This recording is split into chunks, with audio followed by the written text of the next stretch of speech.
Hello and welcome back to the always long-awaited Fortnight in Film. How to say what? I mean, it's been a fortnight. I mean, we did it 4 months ago. Now we've done it 8 months ago. So we're still keeping the fortnight thing going. No, not. I mean, the thing is that after this, I'm going to go home and edit the episode from July. So I guess that no one's ever heard of. Yeah, where we review Spider-Man: Homecoming. No, so we're really on the time. We didn't even review Spider-Man: Homecoming. We reviewed Baby Driver, and then I said, "This is the film where now we might be in the know." No, we're not now. So it's like... So we're always perpetually behind, and... we apologise. Yeah, I feel like it's mostly my fault, to be honest. No, don't. It's my fault as well, because I can't even see loads. Anyway. It's enough apologising. We've got we are up to date. If we get this out in time, we are... we've got some pretty recent films on the list today. Yeah. We are one even released this weekend? This weekend that just passed. Yeah. Just to say in advance, no, we haven't seen Stranger Things season 2. Although we are technically critics, Netflix hasn't given us anything. So that will be New Year's Eve. Season 3 will get all the early access. Yeah, so hopefully early access season 3. But season 2, we will be reviewing that later on. So we're sorry, we haven't seen Stranger Things yet, but don't worry, we will be back there, and I mean everyone's very excited. I mean, we could even do some speculation at the end. So do a bit of gossiping about Stranger Things. But anyhow, we are today. Well, Theo, what are we reviewing today? We are talking Mindhunter, which is the new David Fincher's return after 3 years. I mean, you know our podcast is, we are so delayed. David Fincher is delayed by 3 years, so we've got David Fincher. He's back doing some TV. We're doing the Death of Stalin, which is the recent film which I saw just yesterday, actually, on the day of recording. Armando Iannuci. Iannuci's return again. In the thick of it. Alan Partridge in the loop. What else he done? He did a Veep, which we forget about Veep, to be honest. And then also we're talking It, which is the highest grossing horror movie of all time. So what a film! And then we're talking Blade Runner 2049, which is the talking point at the moment, the film that everyone's talking about. Yes, yeah, definitely. I mean, I think it's been a pretty good month. It's been a very good month. Very good year for film, actually. Yeah, and then we'll do some recommendations at the end, as we always do. So let's get started. And Caleb just saw the final episode. I mean, 3 hours before we even recorded this. Yeah. Here we go, Caleb. Talk about Mindhunter. Okay, I'm going to talk about Mindhunter. So I don't know, I feel like... So Netflix obviously releases these very bingeable shows. House of Cards. Yeah, that kind of thing. I mean, David Fincher directed House of Cards, the first 2 episodes to kick it off. And he does exactly the same thing here with Mindhunter. But anyhow, what I'm trying to say is that I watch a lot of Netflix, and some of my favourite shows come from Netflix. Stranger Things is probably my favourite TV show. Really love it. Yeah. Very much looking forward to the next series. And I don't think anything's quite captured me like Mindhunter has. Big statement since then. I'm not. Yeah, I think it's. I haven't got any notes on this, so I'm just doing this, off the cuff. But Mindhunter, I've really enjoyed it. It's to explain it, it's this sort of kind of procedural sort of detective show almost. All those elements that you get in your usual sort of true detective. Yeah, true detective, that kind of thing. But then also it's very much a focus on psychology, and essentially it's an adaptation of a book which I think is based on truth, essentially. By Johnny Douglas. It's called Mindhunter: Inside the FBI's Elite Serial Crime Unit. Sounds very exciting. Looking forward to reading it. And so essentially we're following this character Holden Ford, who plays by Jonathan Groff. Yes, who starts out just as a kind of a negotiator in these hostage situations. And immediately from the first scene, we see that he's got a grip on things. He understands the criminal more than other people do, just naturally. Yeah, I've seen the first scene, and the question is, one thing we've got to talk about: Is it David Fincher to a T, or is it not David Fincher to a T? We'll talk about that in a minute. I'm just going to go through the plot essentially, how it's all set up. And so basically, he's on this mission, and then after that, he gets told to go to road school, which is where they go around and teach policemen, FBI agents all around the country. So essentially, he's kind of been put out to pasture. You know, he's not on the field anymore. But as he's teaching, he kind of overhears this conversation about how, you know, there's a new class of killer. Beforehand, so this is set in the late 70s, and beforehand, you know, we have, they kind of talk about criminals in the way that they have a motivation, so they need money, it's revenge, something like that. But now we're getting these sequence killers who you know, presumably they kill for no reason, or like they kill for the thrill of it or something like that.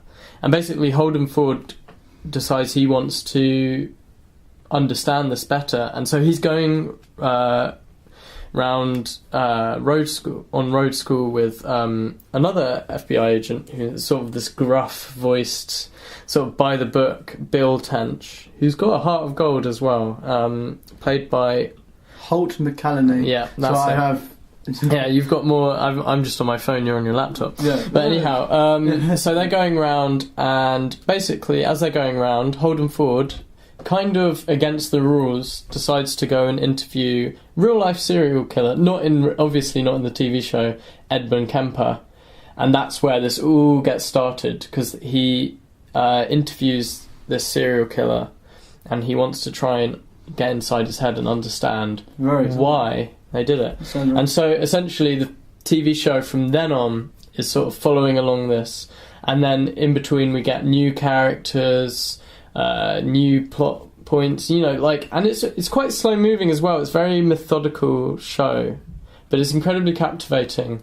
And I think David Fincher definitely leaves his mark on the series. I saw the first scene of it, and 2 shots in, we'll talk about Roger Deakins' cinematography in Blade Train 49, but 2 shots in, I went, this is Fincher. Yeah, this is exactly. David Fincher. It's just got that, and really he definitely sets the tone for the series, and I don't think anyone else could have started the show like he did. I think just every shot you look at, you think, you know, this is Fincher. Everything you experience in this, you kind of pick up on the vibe that Fincher's definitely got his hand over it. Yeah, but then as we move on, because he directs 4 episodes, he sort of bookends the show with the last 2, and he opens it as well. It sounds like, instead of going for something like, if you've seen Seven and Fight Club, it's not kind of that visual panache with the no, it's more like social it's a bit more Social Network to me. It's a bit like Zodiac as well, that film about, like, it's actually quite similar to Zodiac, because Zodiac's about, I expect Zodiac is probably what led David Fincher onto this project. But I think somebody we've really got to thank for this show more than anyone is the creator and the writer Joe Penhall. Who is Joe Penhall? I haven't done my research, Theo. I'll be honest with you. I have my research. He's written the screenplay for The Road. He's done a film called Enduring Love. He's done some voices. He hasn't done a lot of stuff, but he's done the writing for Sunny Afternoon, the Kinks play. He's got a very quite big catalogue, let's say, of like a very varied. But I think this might be his sort of breakout show, because I think this is the biggest thing he's probably done. You've got Fincher, obviously. Yeah, and obviously we've got Fincher over the top of him. But like, I think, because the thing that really drives this, more than anything else, really, is the dialogue, and it's how it feels very natural, and it feels each character has their own personalities, but nobody's typecast into one role, and it's just really nice to kind of, it's what leads you on really throughout the series, because the show doesn't, no episode ever really ends with a twist ending or like some big cliffhanger. The whole show doesn't even end with that. Sorry to spoil that for you. I hope you weren't expecting a big twist.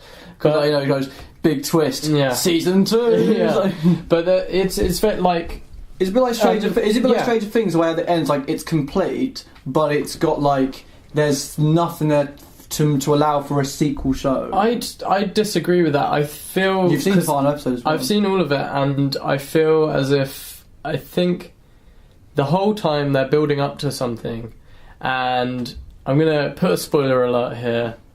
we don't get the resolution to that. So but that sounds quite interesting. Yeah. So what happens is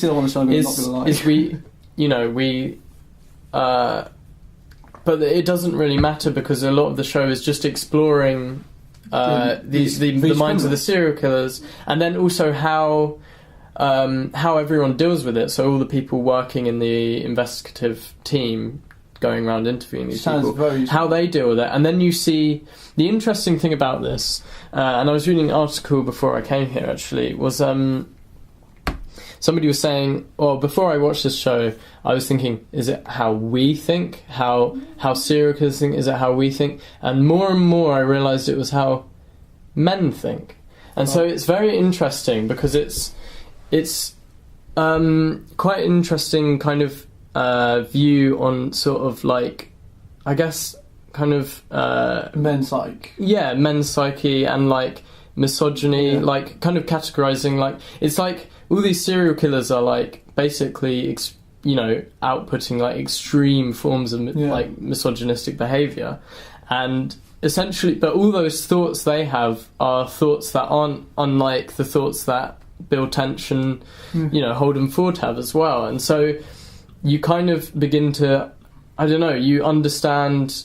I think like it's one of those shows where you genuinely learn something from watching it, and I think that's really interesting. Like it kind of, the mind of the serial killer is often a male one, and so it's really quite a challenging show in that respect because it's quite interesting as a man to watch it and kind of understand why men sometimes act like they do. And in terms of directors, I've seen the directors is very varied. I've seen Asif Kapadia on this list. Yeah, I was surprised by that. It's third and fourth episode, I believe. Yeah, it is. Often known for his fantastic documentary. Yeah, Amy's a brilliant. Amy. We had Senna beforehand. I'm not sure what else he's done, but it was a curveball to say the least because I've never seen him do anything else apart from documentaries. But it seems like a show that's fitting for him because it's based on real recordings. You can watch Edmund Kemper in real life say the same things. It's really interesting. Yeah. I mean, I don't know. I haven't got much more to say about it. Without giving away. Yeah, I feel that, as I said before, it's incredibly captivating. It's Fincher to a T. Fincher to a T. It's really, really interesting, and I feel it's important as well as as a guy growing up and being me and you being both guys. I think it's important.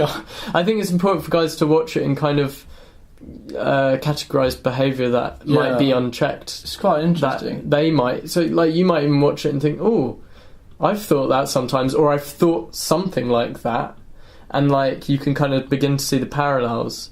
Obviously, it never quite goes. You have to be a bit unhinged to be on the end of the people they're interviewing in Mindhunter. But I think it's like a really cool. I don't know. It's kind of like. It was a lot more progressive show than I was expecting it to be. Is what I'm saying. Are there problems with the show? Do you feel like there's enough like caveats and the problems with it, or is it like one of those shows where it's so perfect, like it's? I don't think I've let the dust settle enough to like say, oh, I thought this was bad. I thought this was bad. I feel like, I don't know. All the characters felt believable to me. The writing was believable. Something doesn't feel right. Every scene was. I feel like the only thing I could say is it reminded me a bit of Spotlight in that it was very, sort of flat. It wasn't like it didn't have its own style. It was very much just flat on its showing you what was going on. But it's the right. That was the right choice. So if there was any criticism, it would be that. But I can't really criticise it. It's like going Moonlight. Oh, it's too slow, it's so boring. But it's needed that in order for the pace. Exactly. So it seems like that. So it's very deliberate. The whole show feels really deliberate. So your rating overall. John Wayne. Well, so this is out of 5. Like something, and beforehand we were discussing how we don't want to put 5 out of 5. Like stars. But I don't know. I feel I might come back to this show. because I might change my mind. Yeah, we still I might change my mind. I might rewatch it. You might watch it as well. Yes, I'm sure that you do. We still got Stranger Things to go, so we may not know if it's the best TV show of the year so far. Yeah, we don't know. But at the moment, I'm going to put Mindhunter at solid 5. Wow, fantastic! Yeah. So I definitely you've sold me. You've sold me.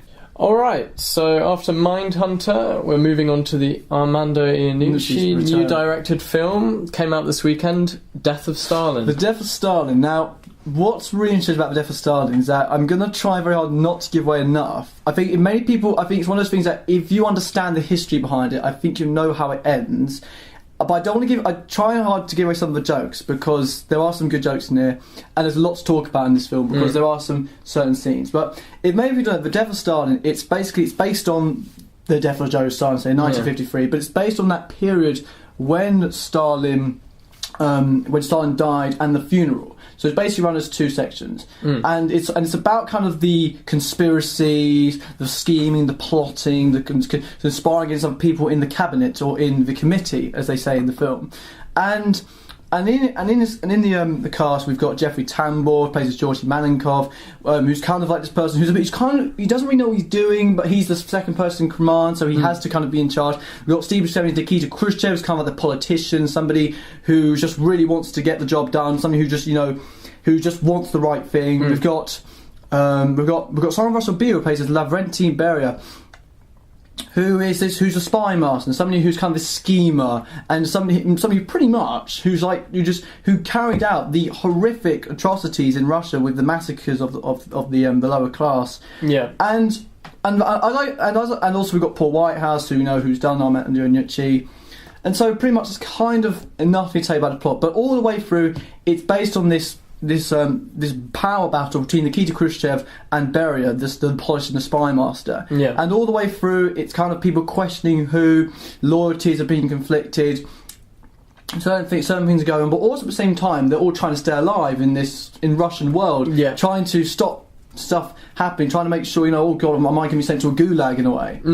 And that's kind of pretty much the plot. And I think when I think about it, you kind of go... So this is a comedy? Yeah, this is a comedy. Yeah. How do you make... I thought, how do you make this funny? How do you make this funny? When you see the trailer, we saw Blade Runner 2049, and I saw the trailer and I thought, this is just not funny. This is just, it's comedy jokes, it's I mean, you could say the same thing about, I don't know, British politics. Like, how do you make British politics funny? But he did make it funny. He's good at that, I think. But I think what he does here, I think, is that...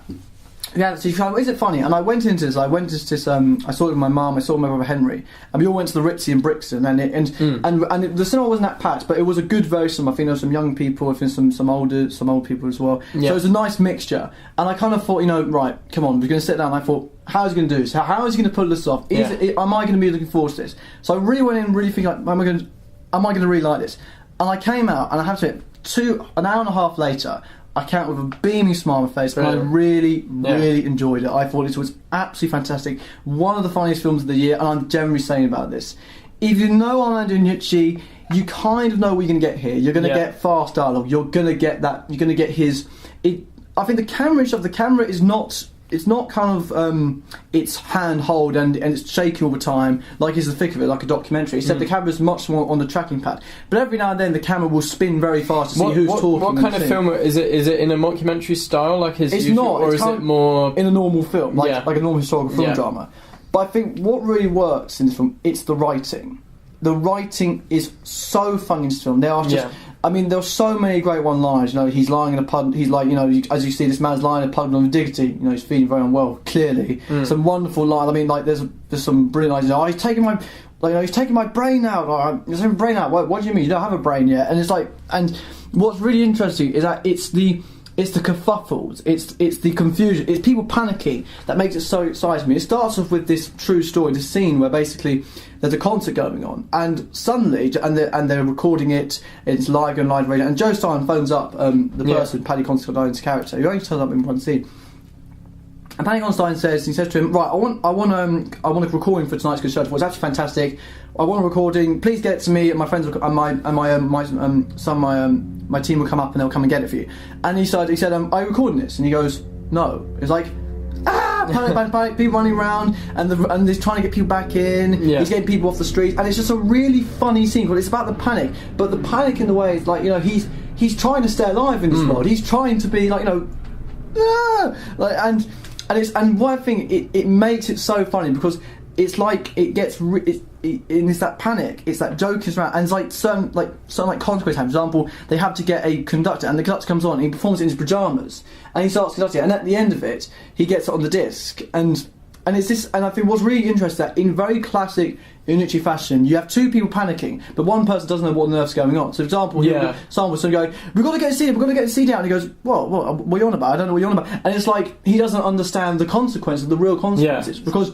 It's very familiar for anyone who watches like The Thick of It or anything like that. It's really black comedy, I would say. Yeah, it's got the blackness of that, and I think I think because it is really black. I mean, people like it's like, you know, people are going to be shot or be dead. But it's sort of his Doctor Strangelove. Yeah, but I mean, it's they're so like the guy like again like and also the comments with the committee. Michael Palin saying stuff like, you know, he did his commentation about, you know, I don't want, like, you know, Stalin has been great, but I also think he does this. But also, and every time the hand's going up and down, and he goes, and they're like, always think whether to vote or not vote, and it's just, and all the way through, people are laughing and laughing. It's really good, and people really enjoying it. I think Jason Isaacs turns up. I think there are some problems with the film. The first thing, I don't think Jason Isaacs is as good as he should be.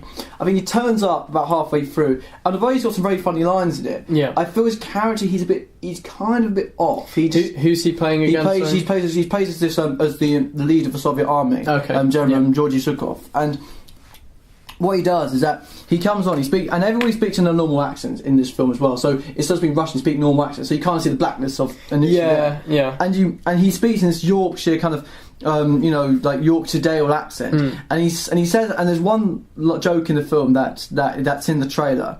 I won't repeat the joke because there's a swear word in it, but when the joke comes, I don't find it funny because I don't feel like. It just feels like it just doesn't feel right in the film. And also, I think there are moments sometimes where, because not only you got the jokey stuff, you've also got stuff talking about the massacres. They're talking about people, like brutal, horrific atrocities that happened, and they juxtapose with the jokes and the atrocities, and sometimes the pacing really feels off, and you don't know whether to smile, and you kind of feel like, should I be laughing here, should I be smiling here? Because all the way through, because there's so many jokes, when it gets serious, you feel like, is it getting serious? Am I supposed to feel serious at a point? You're kind of feeling the reality of the situation. You're supposed to feel the reality of the situation, but you kind of feel like, because it's such like a fake world, the way he's done it, it just doesn't quite hit. Doesn't quite hit those emotional notes, I'd say. I think, but the thing that does go for it though is that it's very funny, and it is Iannuci whose writing really works. I mean, Steve Buscemi's fantastic. I haven't seen Steve Buscemi in years. I mean, he was releasing that Electric Dreams of Philip K. Dick thing, but this he's really excellent. He's kind of returned back to kind of the Reservoir Dogs form, him kind of panicking, the fast speaking. You got Jeffrey Tambor, who plays as Jeffrey Tambor, but he does Jeffrey Tambor in a brilliant fashion. You've got Andre Riseborough, who plays as Stalin's daughter, and she's just also excellent. It's a very solid group from the cast, I think, for also Paul Whitehouse as well. And I don't want to give away any jokes because I do think you should really go and see this. It is definitely in the top 5 of the year, really. Is. But I do think there are problems. Quite an underground film. The only problem is that's really annoys me because I thought this would get a massive release thing. I thought it'd be like in the Odeon or in the cinema, but no, I had to go to a picture house to go and see this. Go to Brixton. I think to go to Brixton and all places. No, but the thing is though, is that what really works is that I think it will get word of mouth because people will enjoy it, and it'll be like the Grandma's Best Hotel in the way that it starts, it kind of spreads from momentum. It will gain momentum, and people go and see it, and it'll be a real crowd pleaser. I mean, everyone came out of it, and everyone really enjoyed it. I mean, I came out really smiling. I thought it was absolutely excellent. And however, I'm going to give it a 4.7 out of 5 because I think the jokes what hits it, but I think the justice doesn't quite hit. But sometimes really tone. To see it. I think you'll really enjoy it if you like Iannuci, if you like slapstick, if you like irony jokes. You will really, really enjoy this film. It's not got kind of the toilet gag jokes. It's much more intelligent jokes, but it is definitely a film for everyone to see, and you will learn something as well about Stalin. So that's a big recommendation. Really interesting. Really recommend Death of Stalin. Okay, so that was the Death of Stalin. But now we're going to talk about one of the most critically one of the most well received films of the year. A film that was trailered and people were very excited for it beforehand, and then when it came out, people were like, "Wow, that was a really good film as well." I remember everyone really enjoyed it. The problem is when he's talking about this film, it's very hard to not feel like the puns in this film, because when I came back and someone said to me, "How was it?" It's like you missed the pun. But you're going to lead us because you're reading this book at the moment. I am reading it, although I'm not very far into it, to be honest with you. I just started it the other week. So this is the review for the highest grossing horror film of all time. It's time to talk about it. It. What is it? It's it. I don't know why I made it. Good? That was a terrible joke. Is it good? Is it bad? So, is it? Yeah. So we've got a new adaptation of the Stephen King book, It, which I'm currently reading. Although I'm not going to do any comparisons to the book because I've literally read the first chapter.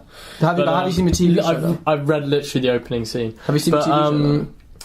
Yeah, the first adaptation was a TV show, which I haven't seen, although I've heard kind of mixed. Like, some people are kind of fond of it.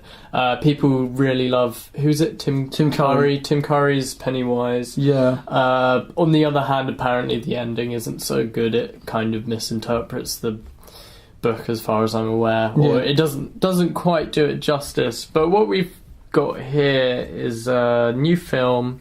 it's the first sort of because the original was a TV series, and so we're getting another film after this. So this is kind of chapter 2. Yeah, this is chapter 1. Well, yeah, because we didn't know where we're going to get it, but then after they confirmed, said we are going to do it again because it's been making so much good business. I mean, it's been a real surprise. Well, it's a good thing it's 2 books because 2 films because the book is very dense.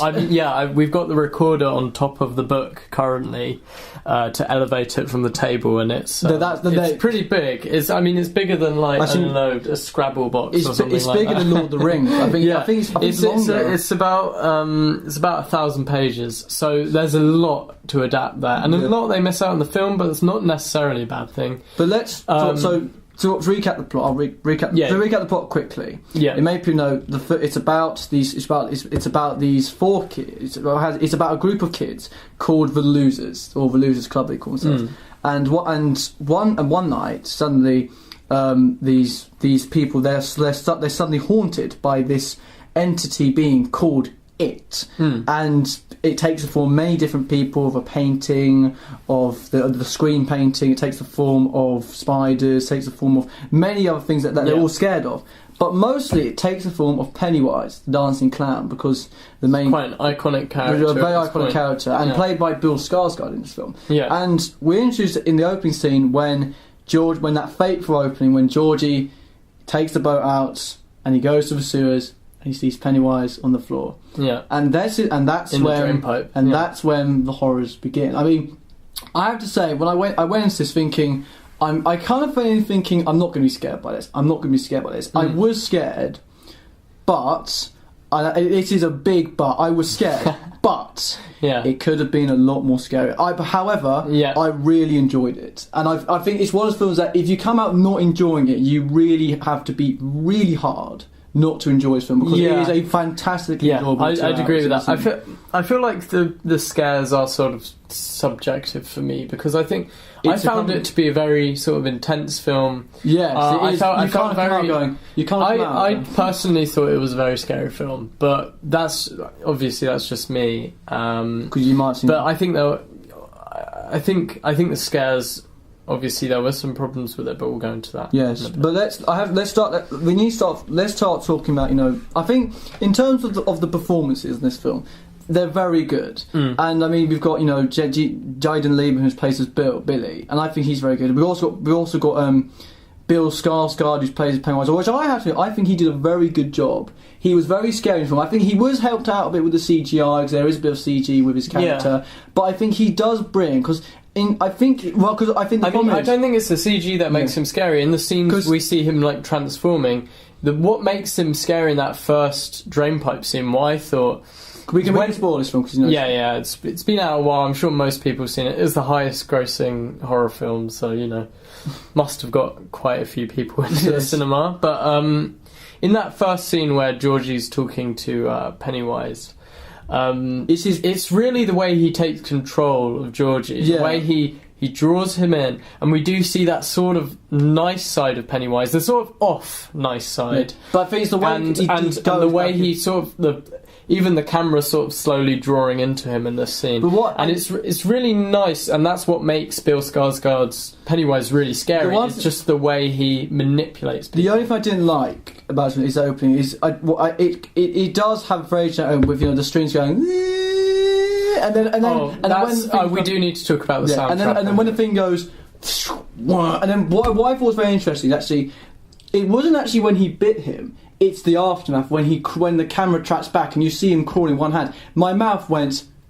Yeah, that is. I've just read that bit in the book, and it's exactly, the imagery is really captured well in the film. I can see that in my head because it's so scary, and then you see the hand coming out and it pauses. It's a very scary moment in the film, and it's very scary, but.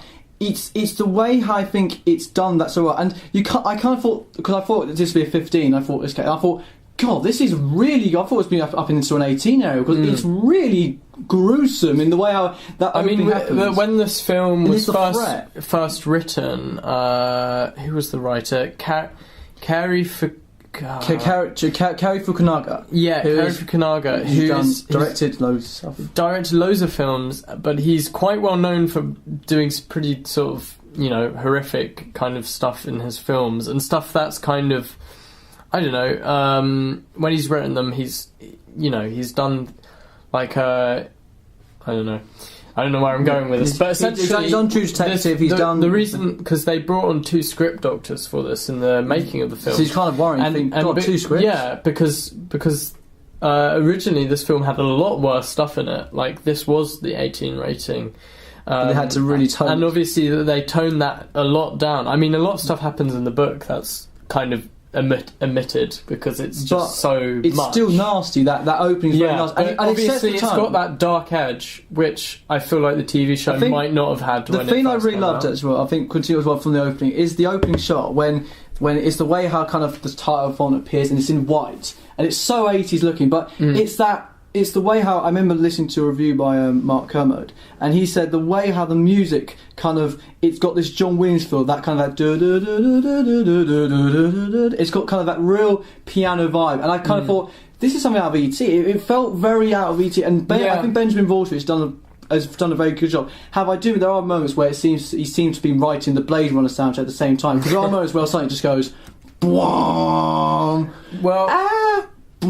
it's like he has got that. But shall we talk about the soundtrack? I feel I want to talk about so soundtrack before we talk about so we talk about Bill Skarsgård, how very good it is, but the soundtrack, I thought it was okay. The soundtrack was, I didn't think it was incredible. I think it's not memorable, but I think the way how it's got a very nice lush adventure feel to it. I'll be honest with you, I thought I was not pleased with the soundtrack, to be honest, because I think they started with those, like, obviously in the first scene we can have that kind of dramatic noise, but all the scares following that, when it's the individual characters being scared, they didn't need to have it again. They didn't need to have this incredible like sort of violins, like, going along. It's like that's the problem. The full orchestra, like, they didn't need it. They needed more subtlety in their soundtrack. It just took you out of the scene whenever that happened. And I'm glad towards the end it actually started to align with what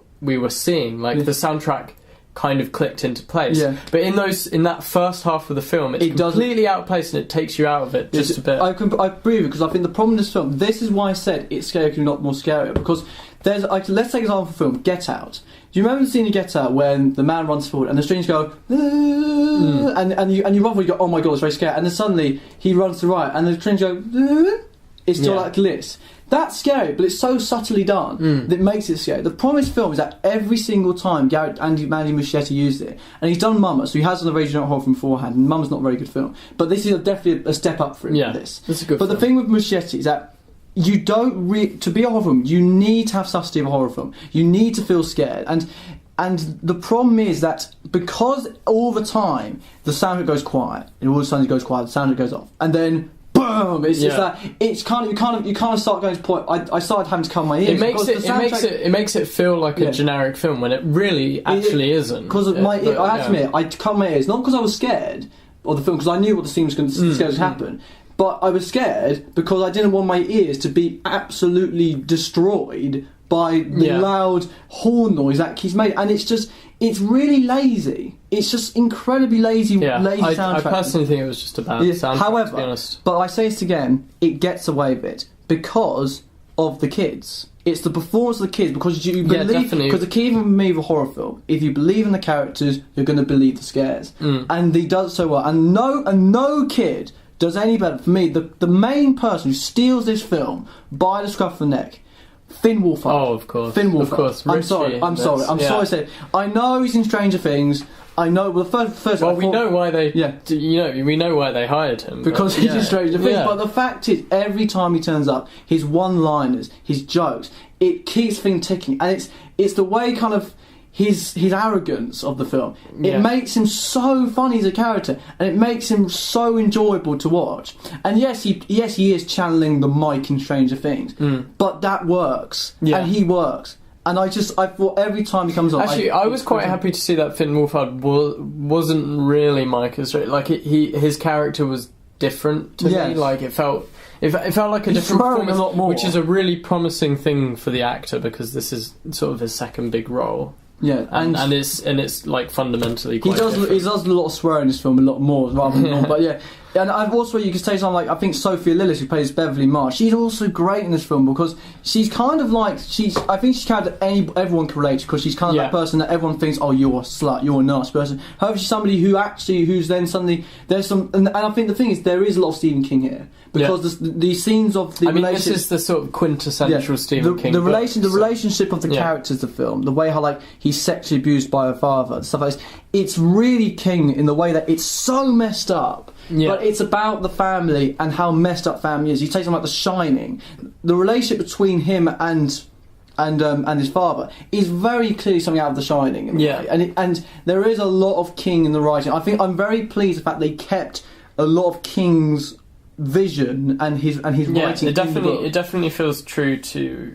And I think Beverly Marsh, I think Sophie Lillis does a very good job for her performance, because I think it's a very hard character, but she does it really, really definitely well. I think some of the if we want to talk a bit about the scares in this film, I think some of the scariest scenes were genuinely just between Beverly Marsh and her father, Sophia Lillis. Yes, that is like it's horrible. It was a very real kind of fear, and it went. And I think that's what's interesting about the film, and I think it's something that people don't always pick up on. They say, as you've said before, that sometimes it isn't scary enough. And I think what we have to realise is that we're seeing this from the perspective of children and not adults. So going into it as, I don't know, a 17-year-old, you're an 18-year-old now, your birthday, but or like just going in as an adult watching this film, you're not going to be scared in the same way that they are. So the opening scene with Georgie going into the basement and seeing those sort of two what look a bit like eyes, which is not uncommon to see in a stupid like children's TV show like Noddy or something.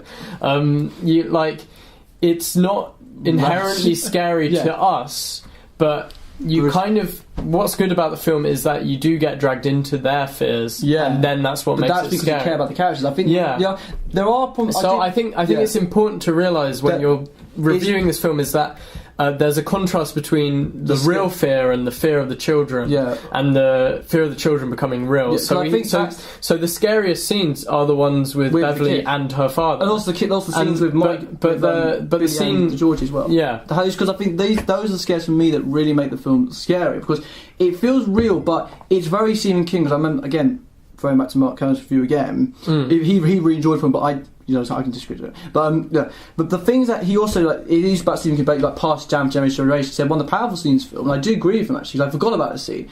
Is the scene with the bully, and when the bullies bully everybody, and then his father then bullies him. And you kind of it's a really good scene. It's a really excellent scene for him, because it turns the whole concept on its head, because you go from essentially you start with a bunch of stereotypes. And then a bunch of like sort of very Stephen King stereotypes, and then it unravels. And I really like that. Even just with one scene as well. I really enjoyed it, but I think that is for me the best thing about the film. It's those kind of scares. And I think there are a couple of really silly scares. For example, the scene when the clown jumps out of the water and suddenly starts going. It's like, for me, it's a scary scene. But I laughed. But the thing in the trailer, when I saw the trailer online, I literally went. I burst. Yeah, because it's so stupid. I think an interesting point to make though is that I do think that like inherently, if you've got a clown as as an antagonist, it's not. You can't always get it to be totally serious in what they do. And while I think that Bill Skarsgård's sort of portrayal where he's like like waving his head and running towards you I didn't find that particularly scary. I do think that, like, I don't know, I think there is an air of ridiculousness to the film, even if it is actually a very serious themes explored. Still, on top of that, there's a kind of fun to it, which is not unwelcome, I don't think. Yeah, because I think it is a very enjoyable film. I think that the key thing is that I did come out thinking, I wish it was a bit more scary, but I did come out thinking, wow, that was a very enjoyable film, and it is very much. I think there should be a bit more subtlety in it. I think I do really want to touch on something. We are running out of time. I agree with you on that, but I just thought it, as scary as it was, as fun as it was, the tone kind of goes up and down all the time, especially in the first act. Yeah. And you disagree with me, I know. I think I find I don't know, New Kids on the Block jokes, the running around, the rock fight, especially. I mean, even like those are minor scenes in this, because this is a long film we're looking at, 2 hours. But those two scenes just alone just completely take you out of it, because you're thinking, what film am I watching now? Like, this is a really weird like, it's, to me, it seems completely out of place for them to be looking around Ben's room, the boy collecting all the information about Pennywise, and then Beverly's character closes the door, and then suddenly it zooms in on New Kids on the Block, and it suddenly becomes like a very stylistic sort of, I don't know, like comedy. Like, it's like we're watching Baby Driver all of a sudden, or something like that. Like, it kind of, I don't know, it just, and then it goes back to the tone it was before. The horror. And then we have the rock fight as well, which is a sort of kind of ridiculous scene, but it's so kid-like, because it is both first that. But I do agree. I think you have made some good points there, but I think it needs that, because you don't want a whole film, because you don't have to be really scared. Because I think the thing is, when I came out of it, was that the scares, they kind of slowly build up a bit, but when you kind of walk out, you feel really exhausted. I felt like, wow, I felt like I was. Because the tension is so unbearable by the end of it, and it does get a bit silly near the end with some of the weird dilemmas, and that may have been in the book, but I do think it is. I think overall, because I know we need to wrap up a bit. Overall, I think it is very enjoyable. I think that the key thing is, but I don't think it's scary. I think it should have been. I think it could have been a bit more scary with some subtlety there. But I think he has done a good job, and I'm very excited for the sequel. The only thing is that we're not going to have the kids, we're now going to have adults. And people said that the first half of the TV show is better than the second half with the adults. So there is a bit of trepidation. I do believe that there will be quite a few uses of flashbacks involved. Yeah, so, because I think they will bring back. So the kids will be on. Still acting. Overall, when I wrote this on my Letterboxd account, for your FYI, if anyone wants to follow, is that I rated it 4 stars. I'm now going to rate it 3.9, because I think some of the points you've now said to me is that I feel like, really, is it 4 stars? So I will put it down to a 3.9. That's not saying it's a very enjoyable film. I think everyone would have seen it by now, but I'll definitely get it back on DVD. I'll definitely have another watch of it again to make sure it's good enough again. But I really enjoyed it. There's just one more criticism I have, and I'll be really quick with this. Just destroying this. No, I'm joking. Yeah. I do really like this film, but I think there's the one little thing is that in the book, and it's not an inherent, like, it's not a terrible problem. Yeah. But in the book, the kids section is set in the 50s, and the adult section is set in the 80s. But now and the only reason I can think of as to why they would now set the kids in the 80s is because of Stranger Things, and they want to sort of cash in on the 80s film vibe. And to be honest, I don't think it really affects the film in any way whatsoever. So it just seemed a bit pointless to me. And I think in the 50s it would have better... If they put it in the 50s, then it would have slightly better explained the parents' sort of nonchalance, sort of not caring about the problems of the children would have made more sense in the 50s than the 80s, personally. But apart from that... They did that, though, because the next chapter is going to be in the 21st century. So they did that on purpose. Exactly. Yeah, no, it's definitely a deliberate thing. It's just, I feel it's a bit pointless. So your rating, quickly. I actually, as you were rating it, I thought exactly the same thing. I think it's a kind of solid 3.9. It's a good film. It's got problems, but it's not bad. It's a very good film. I'll give you that. But the next film we're going to talk about, it's so good that we kind of have to, knock it down a peg or two. Yeah, but we need to. But the next one we're going to talk about is Blade Runner 2049. Big film. Blade Runner 2049. Okay, so this is sort of the big review of this episode. Blade Runner 2049. Very big film. Narratively. Cinematically, not box office wise actually. But Blade Runner 2049.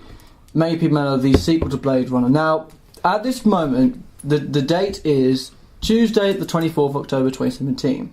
This film's nearly been out for about nearly 3 or 4 weeks, and it's going to be very hard to talk about this film without spoiling it. So, for the first time, in almost any other show, like every single review, it's like, I'm not going to spoil it. We are going to spoil it, but the first half review, we're going to make sure we're not going to spoil it. Okay. The second half, if you haven't seen it, we'll get on some stuff to talk about. Yeah. There is a lot to talk about this film. If you haven't seen it, pause the review and go and watch it, because it's not done very well in the box office, actually, and they're actually pulling it from cinemas. So no, I don't think they will. So be quick. Because I don't think they will, because I think this is the thing, though, that I don't care that it's made of. The thing is, it has kind of made my mind. I think it's made about 194.1 million. I mean, so I don't think it was ever going to do well. To be fair. I thought it was going to do well, but I think there are massive examples. It's 15 rated, 12 people. So I know they did make sure in a Marvel film. It's a cult film to begin with. So based off of a cult hit. Yeah, but let's talk about it. So I think people know it's the start. It's the sequel to Blade 2049. So it stars Ryan Gosling, Harrison Ford, with a couple of other actors. We'll get on to them later, but. Let's talk about... So, in terms of a very vague plot point, it basically follows Kay, who is this Blade Runner. So I'm trying very hard to get away. This is the problem with it, because it's very hard to kind of tiptoe around everything. So, Kay is this Blade Runner, and like usual, he hunts down and retires rogue older model replicants. Yeah. However, in this future, rather than replicants are illegal, replicants are now legal. They're now used in the industry. They're used in the porn industry. They are used as customer satisfaction. Yeah. And in this world, Kay is hunting down his old road replicants. However, through plot device and through plot recognition, he then suddenly starts doing a hunt. A bit like Mindhunter, he starts doing procedural kind of detective journey. Yeah. And as everyone know, it then leads to Deckard. Yeah. And throughout the film, it pretty much it kind of expands on the themes of the first Blade Runner. So it expands the themes of cloning, what it means to be alive. It talks now about memory, about to remember stuff, about are they real, are they not real. It talks about being human, about not being human, but it expands on whether or not that matters as well. Yes, and whether or not it matters as well, and it expands on that enough, and that's pretty much I can say about it. And I have to admit, this is the movie of the year when I went in thinking, please be good. Because I was chatting to my teacher about this, and he said to me, if this movie is not good, it will be panned, and it will be literally get nothing and no money at all. It's kind of a... It had so much going for it. I mean, it's a big test for the film industry, because it is a weird, it's an odd film. But it's directed by Denis Villeneuve, and you've got screenplay behind him, Fincher, Michael Green. Denis Villeneuve, who's done Arrival, which is for me the best film of last year. And you've now seen Arrival, so yeah, brilliant film. Definitely the best film of last year. Yeah. The music is sadly now Johansson. He then went out of the project. It's now brought in by Hans and Benjamin Wolfowitz, who've given us a score that's very different to what I think Johan Johansson would have done. And then we've got Central by Roger Deakins and edited by Joe Walker. So it's got a big production team behind it. It's got the stars, and it was kind of like the stars were aligned for this film. And I came out of it feeling... I came for the first time film feeling, I absolutely loved it, but I need to make sure if I'm right. This is the first time I had to go and see it twice to make sure it was right. And the second time went, no. The second time went, yes, this is the best film of the year. Yeah. And it is. By about 50 yards. And I know everyone's going to go, oh, but your favourite film's Arrival, you love your Denis Villeneuve fan of... Yeah, I know, it's... But we've got Star Wars left to go, we've still got Murder on the Orient Express, I know we've still got 4, we've still got Call Me By Your Name, we've still got Battle of the Sexes, but I don't think anything's going to beat this film. I really can't see anything beat it, because on every single part of this film, you can see how much effort... This is a film where effort, and I mean the word effort has been put in. Yeah, the first shot of this film, the first 2 shots with the eye, and then that extraordinary aerial shot by Roger Deakins of this wasteland and the camera slowly moving to the right and just seeing the thing just like seeing the thing come out of the screen. I literally just went, right, that's it. Yeah. Thank you. It was like Deakins went. It was kind of, you had to be hand up going, this. I mean, it's truly a cinematic kind of spectacle. Yeah, I think really, you have seen as big a screen possible, because I did say to you, I said to you, popped into the Orpington Icelands, but was it worth in the Icelands? Because definitely. I think having that that soundtrack sort of blaring, the giant screen. I think it's amazing to go and watch it that first 2 shots in a good cinema. Your jaw is literally dropped open those first 2 shots. For me, my jaw, I literally just felt like, wow, this is a proper film being made. This is, and nobody like Denis Villeneuve could have done this. I feel I'm about to do a Moonlight again. With some reason, we've been doing this now, where we hype a film so much, and everyone goes, no, it's not. But this does deserve it. So Denis, I have to. The thing we have to talk about is Roger Deakins' cinematography. By Lord, is he not? If he doesn't win an Oscar this year, I will seriously consider quitting film criticism, because he has to win it. No other film cannot beat the shots of him. It's like yes, he's done Fargo, yes, he's done The Fortnight, and he hasn't won that for those films. But for this, it feels like every shot has been so well choreographed. So the Leonardo DiCaprio. Yeah, he is in the way, but I think. Cinematography. Yeah. But the opening 2 shots of the film, that shot there, you then get one of my favourite shots. There's some of my favourite shots. The favourite shot of the film where the camera goes over. It's when he travels to New York, and the camera's it's kind of like it's tracking forward, but it's doing a bird's eye view as you kind of see these rolling planes. And suddenly the camera weaves in and out through the city, and you got the score of Hans Zimmer going. It's got that, and you feel like your whole body's like it's. I mean, the whole film. I don't know if it was just the screen we were watching it on, but it just felt giant. The scope, and if we compare it to the first film, the first film is sort of set in this giant world, but we're only in a tiny little square of it. We're experiencing very much just Deckard's story. And I'd say the same thing happens here, but we kind of get a bigger look at the world. And it's we have 3 different locations. We have and a lot of just travelling through these wastelands and kind of understanding more about the world that Blade Runner is set in. And I think that's a really important thing to do in a sequel, is just to expand the ideas. But I think it's the way how it's carried out, and I think Deakins is so brilliant in cinematography. There's so I could literally talk half an hour about how good his cinematography is, but I don't want to, because there's so much I've talked about this film. The other thing to talk about this film, I think as well, not only Roger Deakins plays, but the visual effects in this part. Hats off to the visual effects team here, because this film was made in 2016, and it's taken a whole year to put this film together. Yeah. I think, and the key example is Ana de Armas' character. I'm not going to give it away, but the way how her character's created must have taken almost months and months of preparation to make her character, because it is a jaw-dropping achievement from the visual effects team. And again, that should be in the bag for an Oscar this year. I cannot see anyone winning that, because I think Deakins I mean, I don't even think Star Wars will kind of get the visual effects of all this. Yeah, because I think the thing is that with Deakins, that what he does that he complements the visual effects. He's the person with the camera. They're the people who do the job. Yeah. And it's the way how I think it's how they expand on the world. Because the first one, it's kind of a bit more darker, but this one, it feels gritty. It feels alive. It feels like this is a world that really to me, it feels a bit more realist. Yeah. I feel like under Ridley Scott, great director, often, not always, but Alien Covenant. Yeah. In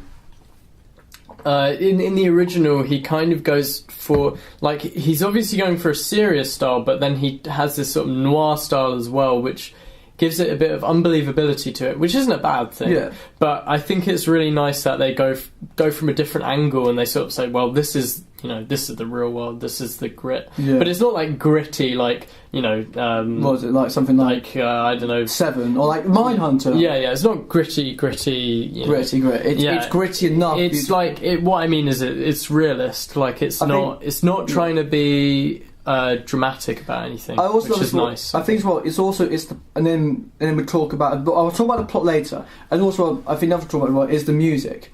The music here, I feel like in a way it's an expansion of Vangelisa's score. Vangelis started those small cues, those wheel, the synth sounds, the saxophone solos. In this, it feels like it's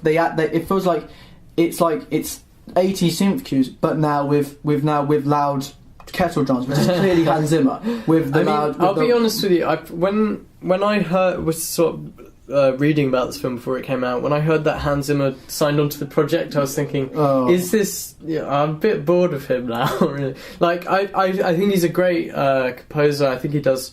he always suits the mood of the film, but he also, like... I just wasn't expecting his style to complement what we were about to see, especially after Vangelis' soundtrack in the original. But it's actually... I was pleasantly surprised when I came into the film. It's definitely more mood music. Yeah. I don't think there's any, like, kind of hook, There are some hooks. There are some small hooks, like, for example, with a Mesa, with yeah. They got some small stuff there. But I think it's all the way through. It's not quite the same. It's more about just elevating the mood and the atmosphere. I think the best example of the film is the Wallace... Is the Wallace cue when he travels to the first time he travels to the Tyrell Corporation, or now the Wallace Corporation, and you get these loud kind of choirs and the music with this pitch bend that goes up, and it kind of feels like really jaw dropping, but it feels very kind of immersive. The way how he all the time it feels like he's matching it, and I think I think the thing is Zimmer did all the drums and did all the kind of loud all the big chords, but I think Wallswitch needs to get praise because I think he brings out some small cues with something like It as well, because he brings out those small elements in there as well. Yeah, and I think they do complement each other very nicely, and it's a very nice soundtrack done as well. And then you've got the performances as well. For Ryan Gosling, yes, he plays Ryan Gosling. It's not the La La Land kind of charismatic. It's now the Drive. Yeah. It's the Only God Forgives performance. It's the performance of those where it's kind of one face, but it works in this film because it matches character.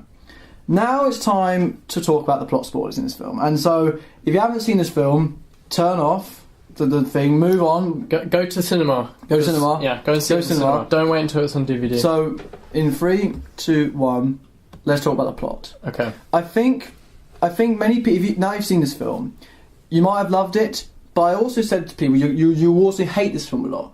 Because I think the way how it concludes might not be everyone's cup of tea. Yeah. Because I think the first time when it concluded, I thought, was that it? I kind of felt like, was that it, really?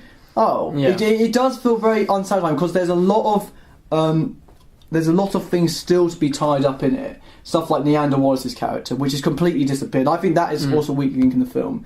But also, and I think that for me is the key thing was Neander Wallace's character, because it felt like after that scene in the end with the fight in the sea, which is brilliantly done, brilliantly scored as well, and also excellently choreographed.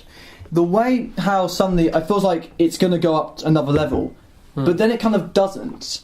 And as it kind of ended, I kind of thought, is this the end?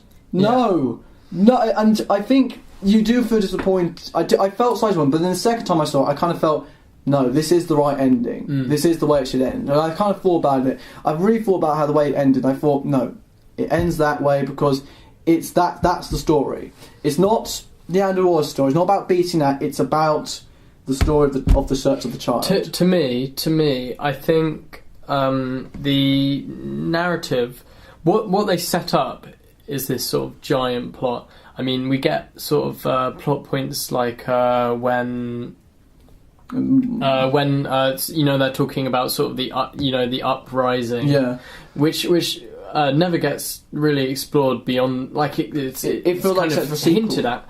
But what I think is that although they're kind of in its visual style and sort of its scope, it feels massive. Really, it's quite a personal story for both Officer K and Deckard. Yeah, and I think that's the right direction. I wouldn't have liked to have seen the film end with like sort of Planet of the Apes style, like the revolution of robots. Yeah, and robot and you uprising. Get the tracking shot as he goes up, and then you got the classic shot as he looks over the horizon, going, "Shit, I'm dead now." But it doesn't. I much prefer that shot of Kay just lying as the snow falls down. Yeah, it's a beautiful ending. It's lovely, and also I think my favorite. I do the way it ends as well. The way how suddenly the way he comes into the room and he sees his daughter, and they just both look at each other. He says, "Can I help you?"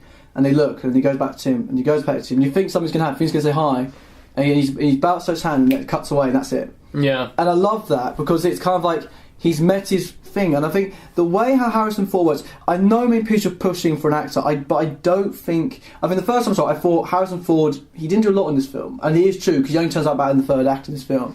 But it's so rewarding how he comes about, and I think it's really great to see a film that, for once, he actually feels like he's actually cares about the project. Oh yeah, definitely. Star Wars, it didn't feel like he did. Star Wars felt like it looked like he was just I don't think he was having a good time. But obviously. But with Blade Runner, I thought it was probably one of his best roles in ages. Yeah. Like, it was a brilliant. I don't know. I've never seen him. I think he actually acted better in this than he did the original. Yeah, I'll be honest with you. I feel like that's the way. Also, I think he just seems so much more experienced in this film. And it was really exciting to see. I also felt as well the scene when it's Wallace it's Neander v Deckard.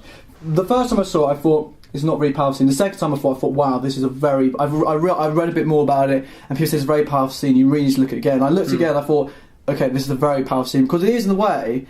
Him confronting, and this is the moment where you kind of feel, is he a replica? He's not a replica, but it's the way how they kind of give you a hint. Go, is he not? Is he not? And it kind of goes. That was a brilliant scene. It's a lovely scene because the way how kind of it does the fan fiction, but it doesn't do like fan service. Yeah, it kind of says, we'll give you enough here, but we'll keep it away if you just think. Yeah, I know.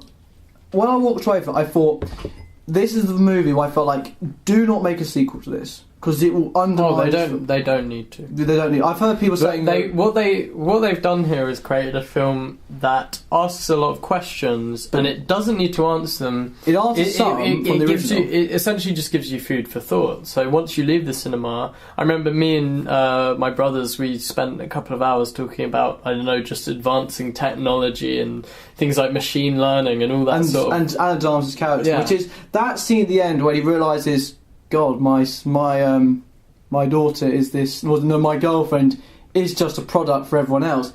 It's very much a commentary on our world. There is a lot of dystopian commentary in our world. Like, for example, with the global warming, it's very clearly there. The stuff about the way how works, and I know people. I've heard stuff about gender politics in this film, but I would like to touch on that myself. Let's talk about gender politics quickly. First things first. I know everyone's going on about saying, the woman represents this film. Can I say, for me, the best thing in the film, by about a long way, and for me, I wish she had more roles. Sylvia Hoeks as Love. She's just a brilliant character. It's her steenness. My favourite scenes is the way she walks into the room and she takes Joseph, Robin Wright's character, and it's like he just literally, it's like, like, where is he?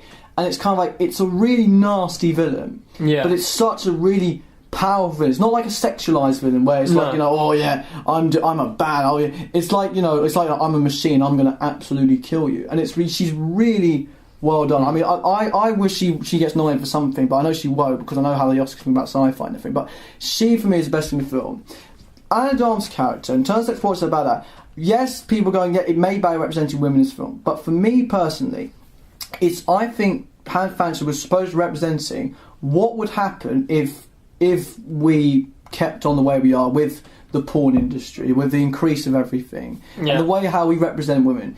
It's more. It's this is dystopia talking about. We're talking about a film that talks about our future and what might happen. Yeah, and I think that's what's wrong. Anyway, your opinion. So I absolutely agree with you. I came out of the film and I kind of new perspective on it, but I came out of the film and I thought, this is a really good film. I woke up the next day, I looked up some articles about it, and some stuff about gender politics, and essentially, to begin with, I sort of dismissed it and said, well, this is a comment on sexism. It's not sexism in itself.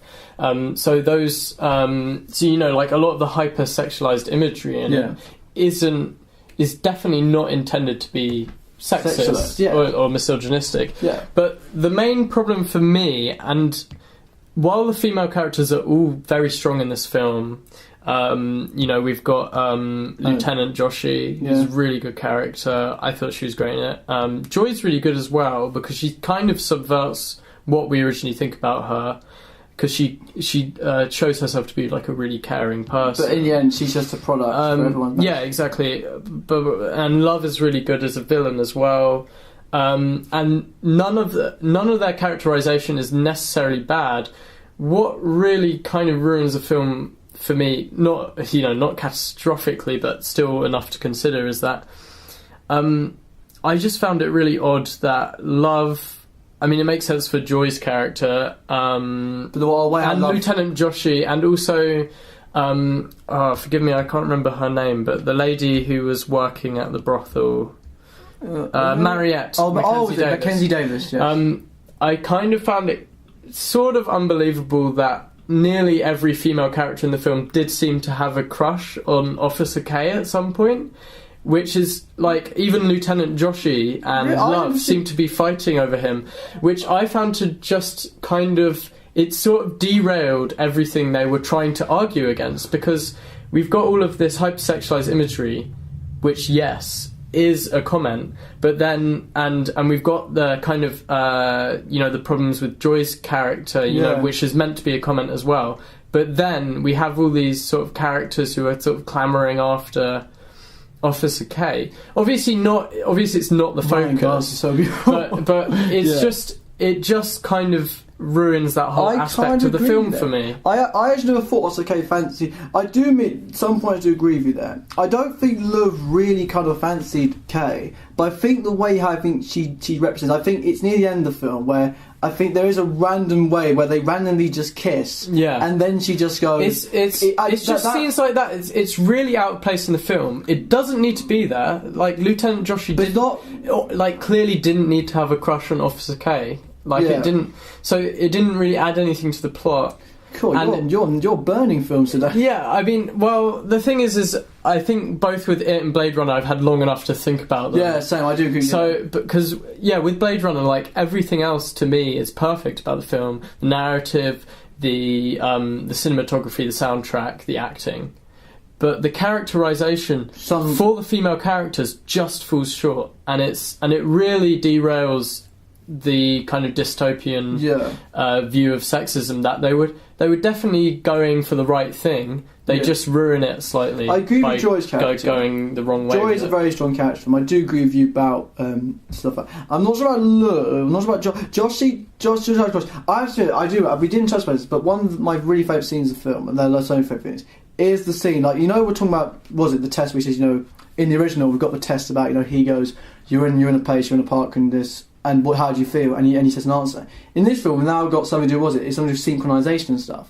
And for me, I found that really interesting. But it's the way how that's done. I'm sorry I derailed the sexual politics character, but I might come back to it a bit as well. But it's the way how I think it's kind of weird how suddenly Joy seems to be kind of like the firepower that seems to bring out the way that they go and find Deckard. For example, a perfect scene is that scene when he goes when we're at the thing and they talk a bit and talk about the childhood and everything, and then suddenly that's the point when he starts doing the tests and he fails the tests a bit. Yeah. So that does feel kind of a bit off. But those tests, the way how it says, was it? I forgot how cells within cells within cells within cells within cells within cells. And was it the other one? He says DC. I forgot the name. I got what they said, but I forgot. But it's just so intriguing. It's like something like Disintent. Oh, there's so many powerful moments like that, and it's very haunting. Oh, I love those. Just those two scenes with the tests. When the first tests happen, it's like you feel so stressed out when you're watching it. Because you can't like because of that high pitched buzzing noise as well. It's incredible. I mean, they do such a good job with this film all round. It is a very strong film. The question is whether my own question is that my own kind of worry is that is it going to be better on DVD? Because you're not going to have the big screen. Obviously, if you have a load of money and you must big surround system, you might be a bit more immersed again. But on DVD, on a very small screen, like the budget... Can you really experience it the same way? Can you experience it the same way again? And that was something very much interesting to look out on when it comes on DVD. Yeah, so we'll definitely have to discuss that. But apart from that, this is the best movie of the year, period. If it isn't, I'll be absolutely amazed, because seriously, I must have seen some amazing films. I mean, for me... Oh, actually, we'll discuss best films of the year at the end of the year. Yeah, in our next one. Yeah, I don't know if I'd agree with you, but I do think it is a very good film and it's definitely up there. So that, and I would 5 out of 5. Done. 5 out of 5. I'd probably the problems for me 4.9. No, the problems for me probably put it at like a 4.5. I'd give it. Whoa, that is like. Well, there is one more thing actually to justify that. Me and my brothers were also discussing how we think Jared Leto didn't do as good a job as we thought. That is true. We thought the second scene with him was good, but the first scene with him, first of all, we couldn't quite hear what he was saying. But it's more of a problem to do with the audio. But also, when we did hear what he was saying, we didn't really know what he was talking about. He was doing this sort of very Alien Covenant kind of thing. It was very Ridley Scott, and it just. Angels of the lights and the angels of the thing. It just didn't work with the film, and it took us quite a while to actually work out what his motivation was. Because, like, I think his motivation was basically, to find a child and to rebirth, replicate, so he can get money. And it is about kind of capturing. So I think he is a problem, but for me, it doesn't overshadow. The film. He's not an awful character, and his characterization is good. But I think that and the sort of kind of problem it has with female characters every now and then in the plot just knocks it down a peg or two. So but yeah. So 4.5, 5 out of 5 for you. Recommendations next, but that was Blade Runner 2049. And finally, after that round of reviews, we'll do our usual sort of recommendations. And de-recommend. And a de-recommendation today, so throwing a bit of a curveball there from Theo. So, do you want to go first, Theo? So let's talk about the let's talk about the recommendations first. So, something to recommend. I want to recommend this. I want to recommend just 2 TV shows. I won't touch on them most often, but I'll touch on one quickly. The Deuce. Now, not many people have heard about this show, The Deuce, but it's a new show by David Simon, who's done The Wire, done Treme, but he's kind of put this under the surface a bit. But we all know James Franco and Maggie Gyllenhaal star in this. And it's about the birth of the modern porn industry. Now, immediately, everyone's all going to go, why would I watch this film? Yeah. Why would I watch this show? Why would I watch this show? Now, I'm going to try very hard to persuade you to watch this. I think, like Blade Runner 2049, this is from that comments. It comments on our world. Yeah. And what it does very nicely is that it really brings out some real humanity in some of the characters in this film. But it is also it does enough in a very David Simon way to get to the point of a problem. So, for example, there's a brilliant scene, Maggie Gyllenhaal and this boy, and basically he pays her to have sex with her. Yeah. And it's a very powerful scene in the show where it's like she slowly kind of sympathise with her, but you kind of go like, but you also at the same time that she's on for the money here, and it's a really horrible scene to watch. Yeah. But it's a scene when you watch it, you kind of it's very powerful because it's kind of about somebody who's being manipulated to pay money to have sex, and it really kind of brings out this birth of this horrible industry that's around. And it is also touched in Blade Runner 2049. Powerful scene. It's powerful. I haven't seen enough of it, but that opening scene really got me engaged. I'm going to try and get back on. Where can we watch this? You can watch this on Sky Atlantic, and if you can watch it on Now TV, so you can pay about maybe like £7 just for it. But definitely check it out. Yeah. It might be around enough, but do check it out. The second show the other thing I want to recommend is I was going to recommend Dr. Foster, but to be honest, that's enough said about that theme, because it's very good, it's very gripping. Everyone might have seen a lot. Good, gripping, ending quite depressing, but very enjoyable. Done. Dunkirk. We haven't talked about Dunkirk. Yeah, we sort of missed that one of it. But if you haven't seen Dunkirk, it's going to come out on Blu-ray very soon. But when you do watch it, really do watch this film, because it's an excellent Nolan film for me. It's a return to form after the slog and painfulness of Interstellar, which Caleb is going to get annoyed at me about saying. That's an opinion. But I thought Interstellar was good, and I think Dunkirk is a good follow-up to that. But you do have problems with Dunkirk, but that'll be for another review later on at the end of the year, possibly. Yeah. But it is a very good film. The cinematography is excellent. The good CGI, the way how they use the boats. I also think as well, it's the way how there's some moments where, for me, some moments where it brings very home a bit personally to my fan bit, because they say words like deal and stuff, because my grandpa was born in Deal, and I found it quite moving a bit, the way it's seen. And Harry Styles is a very good performance. Oh yeah, I genuinely think he was probably one of the best in that. So. Now for the D recommendation. Now this is the scathing review. Avoid this. Beforehand, I said I talked about this film to you, and Kev, you said to me, right, you got I'm going to try very calm to talk about this film. Yeah, we were kind of laughing at the start of this review, because I'd literally just started recording after he'd finished his rant about this. I've had enough of people talking about this film. I'm fed up. I'm so fed up of people talking about this film, but we're going to talk about it. The worst film of the year is Valerian and the City of 1,000 Planets. I want to say effing planets, but it's so hard not to swear about this film, because I went into this because Sir said to me, because my teacher is a massive Luc Besson fan, and I hate Luc Besson. Leon the Professional is just pantomime indulgence. Fifth Element, ambitious, but it's facially flawed, but great visual effects anyway. And then we had Arthur and the Invisibles. David Bowie, I am an evil wizard, I'm going to take you... No. And then we had... I completely forgot what else. And they made 2 sequels to that, which were on DVD, and still Freddie Highmore seemed to take the cash. And after The Great Charlie and Chocolate Factory, you do this absolute crap, and then... And then we get The Family, and then we get Lucy, this painful sci-fi thriller. Now we have Valerian of 1,000 Planets, the return to sci-fi for Luc Besson. Everyone said, the trailer was like from the visionary director of The Fifth Element. Oh, the visionary director, he's so visual, he's so fantastic. Now, the first 3 minutes in, I thought, okay, we've got Dave, and I have to, and David Bowie starts to play. I thought, okay, Besson, you're starting to like wind me up here, because Bowie's my favourite, that from my favourite David Bowie song. Mm-hmm. Then suddenly we then get this very nice open with a tracking shot going into these videos. And I thought, wow, Besson's got extraordinary style here. He seems back and forth. Yeah. And then suddenly, after this decent opening, this desert and in this pile, the film takes an absolute fucking nosedive. And it's, I mean, Tom Daly. I know Tom Daly dies very nicely, but remember that time when Tom Daly did the dive and his legs were slightly out of it?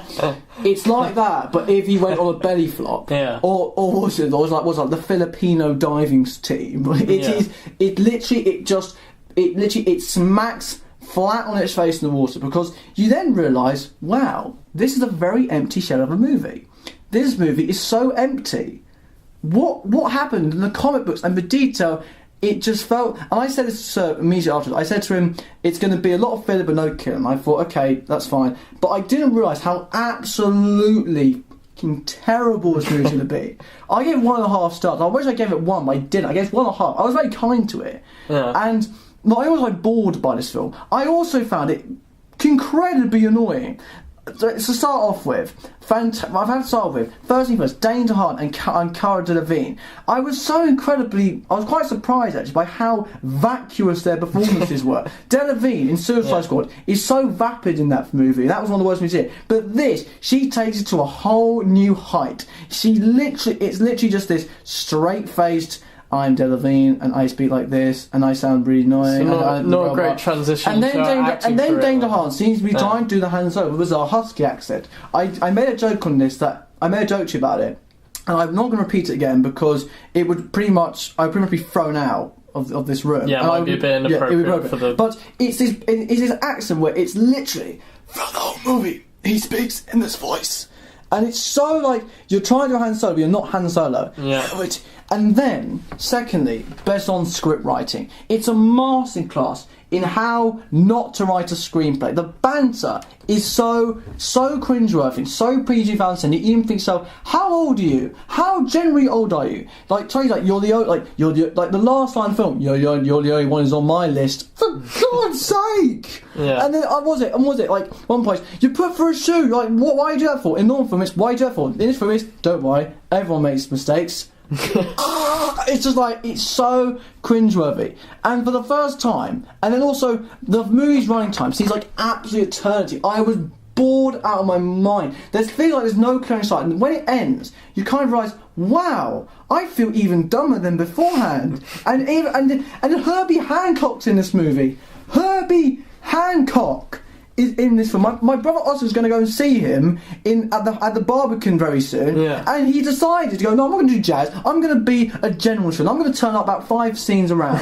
And oh dearie me, you didn't need to be here, go away. And then lastly, yes, we had Rihanna, and you said Rihanna's in this movie, you thought, wow, she was one of the best things in the film. Really? She provided some nice comic relief. But however, Besson once again had no clue how to use it, and so there's this strange erotic scene as she turns different people whilst pole dancing. There was this interesting advert at the Odeon where it says, come and see these family movies of the year, and Valerian was a family movie. Would you feel okay when there's someone pole dancing in front of kids? Yeah. Not really sure about that. And then lastly, who's the target audience? Maybe fans for Besson? No, I have absolutely no idea the fans audience. Maybe fans comments? No idea. But the thing is, yes, it may seem bad, yes, it may bore us, but when you start using David Coe, when you start using Herbie Hancock, when you start using 10 Minutes of Star Wars, the opening is like this literally, and then it's just the flute sound. It's like, you're using Star Wars again, aren't you? Yeah. And it's got this annoying smugness, the way it's all shot, the way it's kind of like, oh yes, I'm very good. Yes, I was so pissed off about this movie.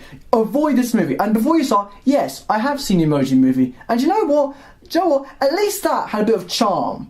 I mean, it had a very dark commercial charm to it, but at least it had some charm to it. This movie had no charm. It was a stinking pile, and it felt like somebody went sci-fi. It felt someone literally almost shat in my face.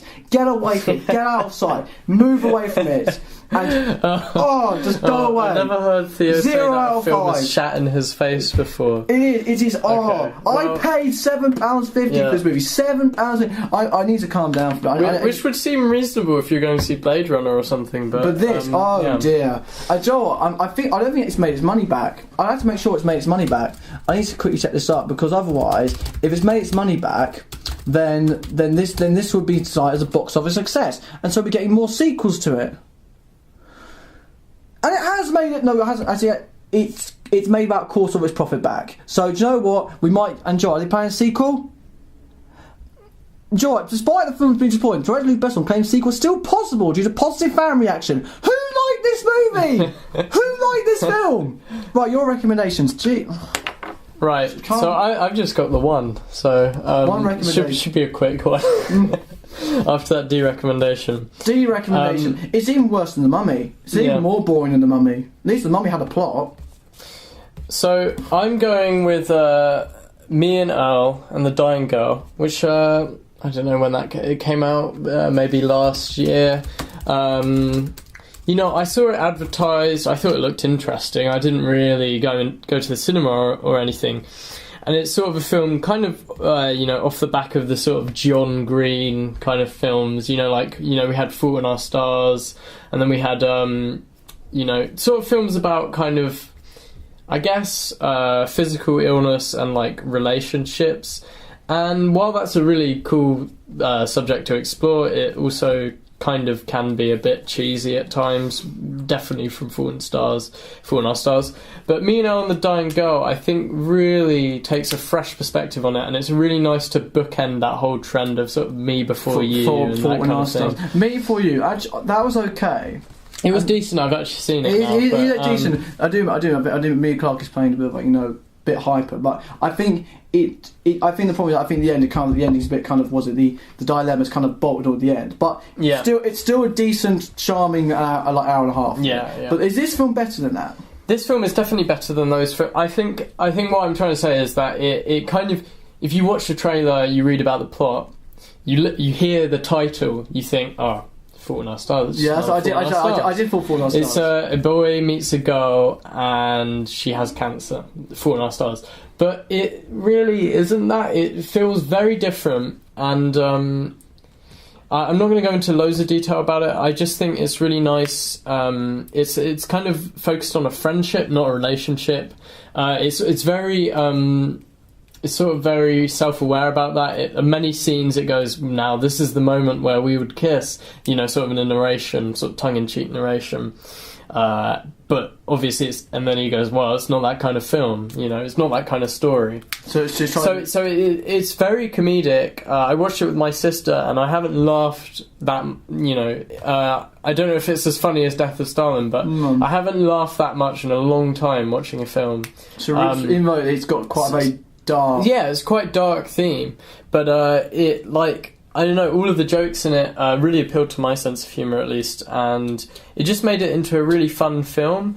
But obviously that you do have this sort of sucker punch ending. Did you cry at the end? And I did cry at the end. I love it. Okay. But it wasn't a Fault in Our Stars cry at the end. It wasn't like one it felt more real. But there is an element of, ridiculous to it. There is an element of, this is a story, this isn't real. But it goes through the whole thing being very self-aware about what it is, what it's kind of the context around it, because we've got all these films preceding it, Fault in Our Stars and all that lot. But I think I just think it just does such a good job, and it's the best out. If we were to compare it to any of the films, it's the best out of that crop of films. It's on Netflix. Love it's on Netflix. It's on Netflix. Get Netflix. Get Netflix. So is Mindhunter as well. So get Netflix. Neglected to mention that. So Mindhunter's on Netflix. Stranger Things season 2 coming out. It's on Netflix. It's on Netflix. Me and Owl and the Dying Girl. It's on Netflix. On Netflix. Not Netflix original Mind. So you can get it on DVD. However, 7 and previous films are on Amazon Prime. Yeah. So that's it. Yeah, those are the recommendations. This is it. What do you think we have? What do you think's coming next, Theo, on the podcast? Star Wars and the Last Jedi, and Stranger Things season 2, which is just around the corner. What day is it today? It's 24th. So it's on Friday. Yeah, and I have to admit, I'm very worried about this. I'm very quite sure because I feel with the TV show, it's the second season that's very hard to pull off, because you kind of feel like you kind of do feel like, is it the first season good? But you have to the second season. Yeah, I remember reading.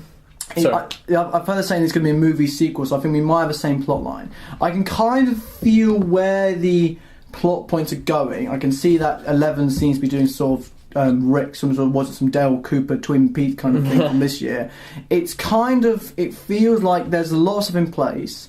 The only thing I do hope it does is that I hope it expands on the world. I hope it tries to follow through it, and I hope it's enjoyable. I think the things with me, Stranger Things, and also the dialogue, it needs to stop becoming. I rewatched Stranger Things again actually, but I think last week or about 2 weeks ago, I rewatched it again, and the dialogue was even more worse. Like there was another scene. We touched on that. Three and 4. We did talk about it in the last podcast, but the 3 and 4, yes, episode 3 and 4, that's still a massive problem for me.